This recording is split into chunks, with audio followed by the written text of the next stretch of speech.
Hello students, last part जो था मैंने गलती से यहाँ पर पार्ट 10 लिख दिया था, जबकि वो पार्ट 11 था। पार्ट 11 के अंदर जो है आपने रेजोनेंस, जो आपके हैलोजन वाले चैप्टर के अंदर प्रेजेंट है क्लोरोबेंजीन का रेजोनेंस, उसके बारे में आपने जो है बढ़िया तरीके से बात की। ठीक है, कुछ बच्चों की जो रेजोनेंस स्ट्रक्चर, जैसे मैंने होमवर्क दिया आपको फिनोल का रेजोनेंस, आपने कुछ बच्चों ने मुझे फिनोल का रेजोनेंस है वो बढ़िया तरीके से जो करके अपनी कॉपी के अंदर बढ़िया तरीके से मेरे को उसको डिफाइन करके बताया। ठीक है, कुछ स्टूडेंट नहीं कर पाए, जिनकी कमेंट्स मेरे पास आई कि सर एक बार फिर आप रेजोनेंस के बारे में बताइए। ठीक है, हालांकि डाउट्स कुछ नहीं है, डाउट्स कुछ नहीं रहता, लेकिन फिर भी हो जाता है कि हाँ कंडीशन, ये जो एरो जो हैं उन एरो की थोड़ी सी जगह चेंज होती, क्या होता है रेजोनेंस गलत होने की संभावना हो जाती। ठीक है, तो स्टूडेंट पहले तो आप कुछ स्टूडेंट्स की डिमांड पे पहले बात करते हैं हम फिनोल की। कल हमने फिनोल के रेजोनेंस के बारे में बात, फिनोल के रेजोनेंस का होमवर्क दिया था, कुछ बच्चों ने बढ़िया तरीके से, एकदम बढ़िया तरीके से मेरे को जो है रिप्रेजेंट करवाया उस चीज़ को। ये फिनोल है डियर स्टूडेंट्स, ये फिनोल है। रूल के अकॉर्डिंग बता दूं मैं एक बार फिर रूल आपको, रूल के अकॉर्डिंग जो लोन पेयर है वो किस में बदलेगा, बॉन्ड में बदलेगा, और जो बॉन्ड है वो किस में बदलेगा, लोन पेयर में बदलेगा। ठीक है, जिसने डोनेट किया, जिसने लोन पे डोनेट किया उस पे कौन सा चार्ज, प्लस चार्ज, और जिसने रेसिप्ट या इलेक्ट्रॉन पेयर को गेन किया उस पे चार्ज क्या, नेगेटिव चार्ज। डियर स्टूडेंट्स देखें रेजोनेंस स्ट्रक्चर के अंदर ध्यान से देखिए, इसको थोड़ा सा हम छोटा ही लेके चलते हैं ताकि अपने पास जगह रह जाए। ठीक है, रूल के अकॉर्डिंग लोन पेयर बदलेगा बॉन्ड में, तो ये बॉन्ड बदल जाएगा लोन पेयर में। कुछ बच्चों का जो पॉइंट मेरे पास, उन्होंने जो होमवर्क की कॉपीज मेरे को भेजी है एनी कॉन्टेक्ट के थ्रू, उन्होंने ये एरो कोने, ये कॉर्नर जो दिख रहा है ना, यहीं पर आपको एरो शो करना। कई बच्चों ने ये जो लाइनिंग दिख रही है इसके ऊपर, बेटा ये गलत हो जाता। ठीक है, देखें आगे, लोन पेयर बॉन्ड में बदल गया और बॉन्ड लोन पेयर में। तो स्टूडेंट आगे देखिए, ये लोन पेयर, ओ ने लोन पेयर डोनेट किया, ओ ने लोन पेयर डोनेट किया, तो सबसे पहले रूल के अकॉर्डिंग जिसने डोनेट किया उस पर चार्ज लगा दो, क्या, प्लस। एक लोन पेयर इसने अपने पास रख लिया।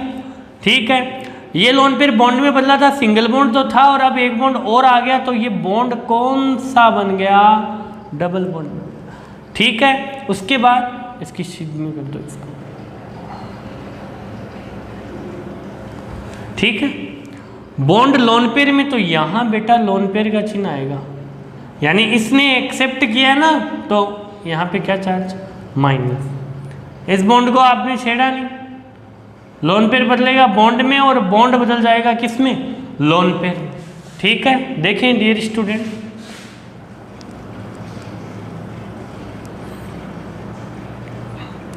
ऊपर वाले पे आपने कोई जो है चेंज नहीं किया, पॉजिटिव चार्ज।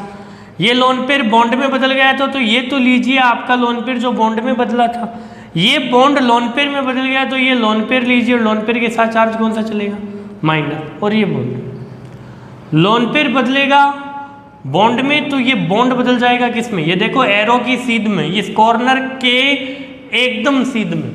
ठीक है, आगे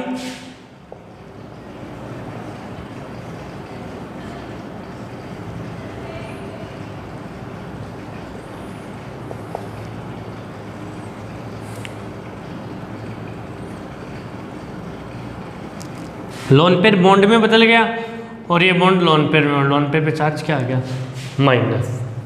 डियर स्टूडेंट, ये लोन पेयर बॉन्ड में और ये बॉन्ड लोन पेयर में, ये लास्ट, इस बॉन्ड को आपने छेड़ा नहीं, इस बॉन्ड को आपने छेड़ा नहीं, ये बॉन्ड बन गया, डबल बॉन्ड टूट करके लोन पेयर में कन्वर्ट हो गया। ये कंडीशन आपको रेजोनेंस जिस स्ट्रक्चर से आपको शो हो रहा है उन इन सारी स्ट्रक्चर को हम क्या कहेंगे? रेजोनेंस स्ट्रक्चर कहेंगे। क्या कहेंगे? रेजोनेंस स्ट्रक्चर कहेंगे।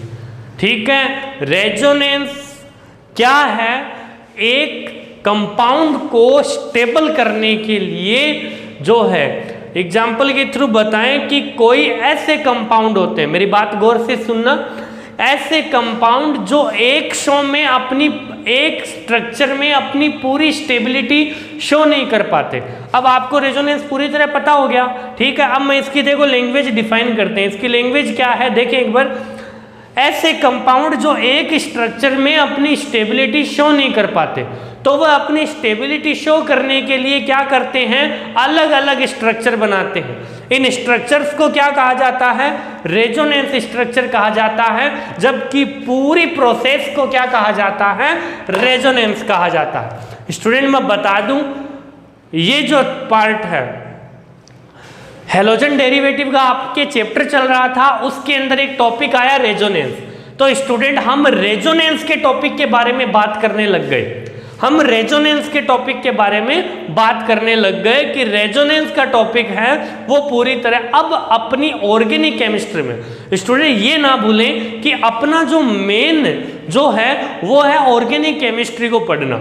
ऑर्गेनिक केमिस्ट्री में अपना चैप्टर था हैलोजन, और ऑर्गेनिक केमिस्ट्री में अपने एक टॉपिक आ गया रेजोनेंस। अब ऑर्गेनिक केमिस्ट्री में रेजोनेंस को पूरी तरह पढ़ना है हमें। क्यों ना एक बार में, अब जैसे मैंने क्लोरोबेंजीन का कराया, अगले चैप्टर में मैं फिनोल का कराऊंगा, फिनोक्साइड का कराऊंगा। क्यों ना इस रेजोनेंस वाले टॉपिक को यहीं कंप्लीट के 2 पार्ट के अंदर पूरे रेजोनेंस को कंप्लीट ही कर दिया जाए। ठीक है, क्यों? ये तो कंफर्म है, कभी इसके बिना, ये ऐसी चीज है जो पेपर में आए बिना नहीं रहती। ठीक है, तो स्टूडेंट ये जो है आपको सीखना बहुत ज्यादा जरूरी है। रूल बढ़िया तरीके से फॉलो करो, एकदम बढ़िया तरीके से फॉलो करो। Any problem for that? No problem, कोई दिक्कत नहीं है। स्टूडेंट एक और होमवर्क आप तैयार कीजिए, एनिलिन, ये आप कीजिए, और एक इंपॉर्टेंट रेजोनेंस अभी मैं आपको बता देता हूं। ठीक है, देखें स्टूडेंट, एक इंपॉर्टेंट रेजोनेंस है, और रेजोनेंस का लास्ट स्टेप है। मेरा मतलब अगर बेंजीन पे कोई ऐसी चीज जुड़ी हो, बेंजीन पे कोई ऐसा एलिमेंट जुड़ा हो जिस पे पहले से ही कोई चार्ज हो। एग्जाम्पल,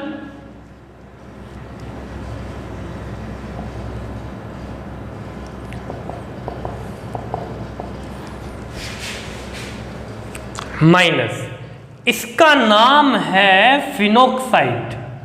क्या नाम है? फिनोक्साइड। इसका नाम क्या है?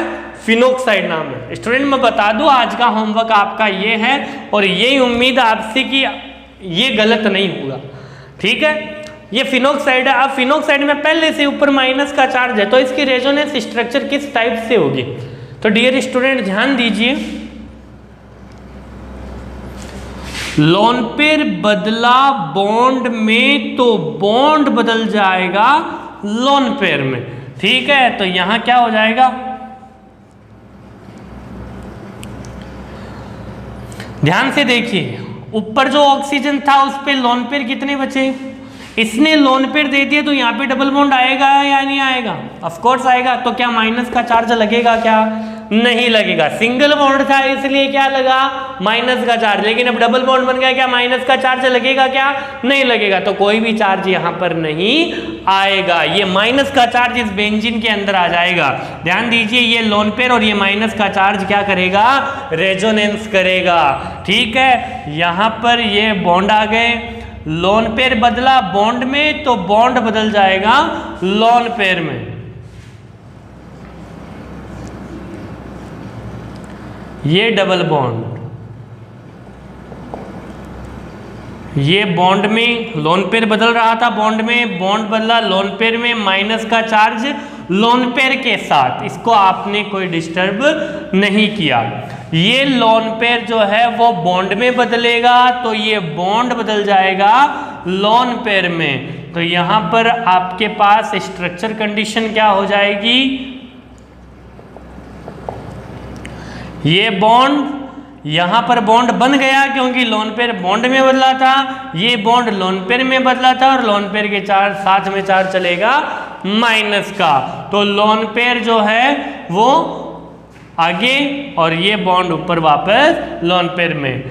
स्टूडेंट ध्यान दीजिए, ये रेजोनेंस जो है वो लोन पेयर बॉन्ड में बदल गया, ऊपर वापस सिंगल बॉन्ड, 3 बॉन्ड आ गए और माइनस का चार्ज आ गया। जो स्ट्रक्चर लेके चले थे वो स्ट्रक्चर आपको आगे मिल जाएगी। फर्स्ट एंड लास्ट स्ट्रक्चर आपको लगभग सेम दिखेगी, लेकिन बॉन्ड का जो रोटेशन है वो चेंज दिखेगा। क्यों? फिनोक्साइड जो है वो अपनी स्टेबिलिटी जो है वो एक स्ट्रक्चर में शो नहीं कर पा रहा, इसलिए वो स्टेबिलिटी शो करने के लिए अलग अलग स्ट्रक्चर बना रहा है। इन स्ट्रक्चर्स को हमने क्या कहा? Resonance structure of phenoxide. और पूरी प्रोसेस को, कंप्लीट प्रोसेस को आपने क्या कहा? रेजोनेंस कहा। तो स्टूडेंट पार्ट 12 में, ऑर्गेनिक केमिस्ट्री के पार्ट 12 के अंदर आप क्या कर रहे हो? आप ऑर्गेनिक केमिस्ट्री के इंपॉर्टेंट टॉपिक्स के बारे में जान रहे हो, जिसमें से आज आपने पार्ट 11 और 12 में रेजोनेंस नाम का जो टॉपिक है उसको पूरा पढ़ लिया है। रेजोनेंस जो है उसको पूरा पढ़ लिया है। इतनी स्ट्रक्चर आपके सिलेबस में है, अदरवाइज कोई स्ट्रक्चर आती है तो हम बढ़िया तरीके से फोकस करेंगे। आज के लिए जो होमवर्क दिया है वो एनिलीन का दिया है। आशा करता हूं कि इसके अंदर आप जो है कोई गलती ना करोगे। केवल एरो का ध्यान रखना, लोन पेयर वाला एरो जाएगा कॉर्नर पे और ये जो बॉन्ड वाला है वो जाएगा फ्लैट पे।